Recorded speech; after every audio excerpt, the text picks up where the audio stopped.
Hi, I'm Shauna, and this is my part 3 of my signature assignment for ELL 504.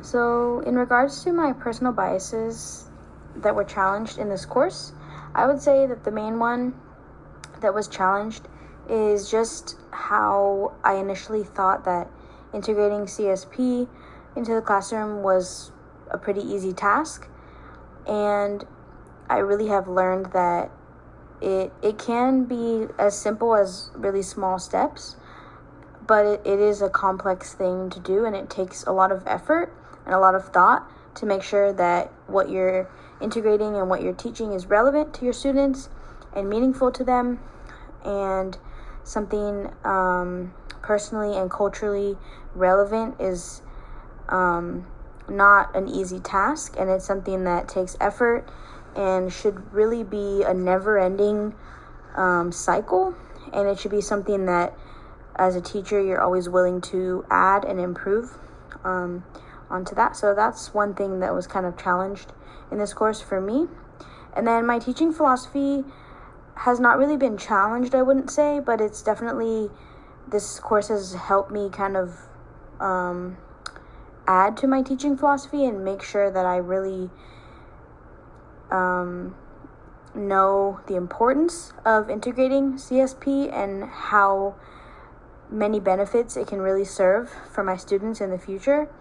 So initially, my teaching philosophy involved things like creating a safe environment, a place where my students feel cared about and respected and comfortable to learn and to speak and to be themselves. But really, I've now added to that to make it a place that's culturally relevant to them and a place where they feel a personal connection and can see themselves in the classroom. And I think that's really important in a classroom. So the aspects of CSP that I would say I struggle with most are making sure that it's integrated effectively without being overwhelmed by the idea of doing that. So basically, when I say that, I just mean that I think for myself, it can become a little bit overwhelming to try to integrate CSP in every aspect of my teaching.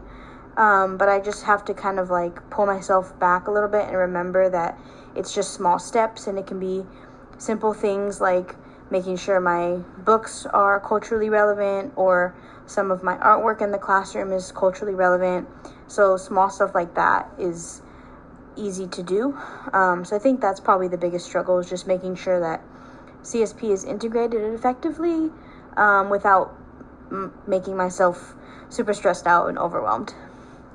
So the value of CSP in the classroom, I've kind of talked about this a little bit, but basically it just promotes equity in the classroom, which really ensures that all the students have the opportunities and the access to grow and to learn in an environment that really works for them and is relevant to them, which is extremely important.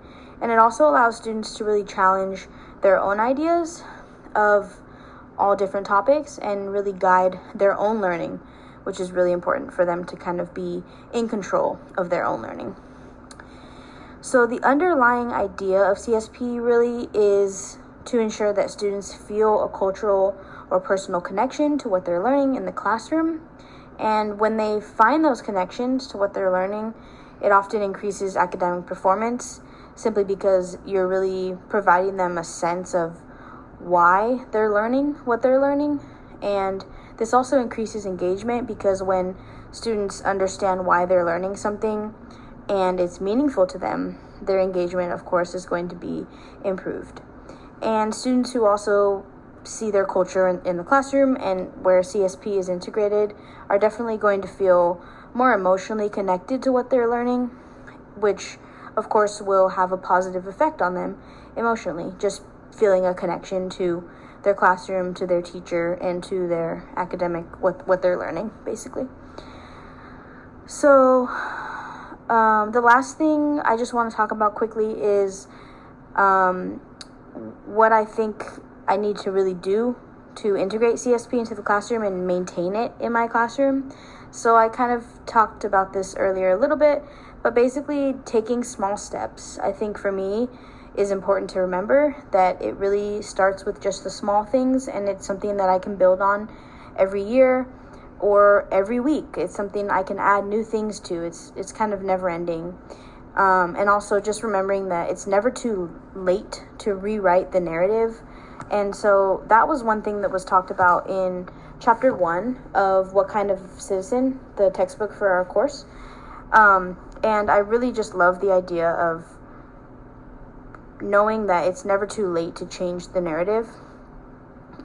We can rewrite the narrative, even though we may think that students have this set idea in their head, or even adults have a set idea in their head, but it's really never too late to change those mindsets and to really, change how people feel about things and how people see things. And so I think it's important to just remember that as a classroom teacher, that it's never too late to change the narrative. So I really look forward to integrating CSP, and this course has really, really helped me solidify my knowledge of this topic and really prepare me for the future, being a classroom teacher. So that's it. Thank you.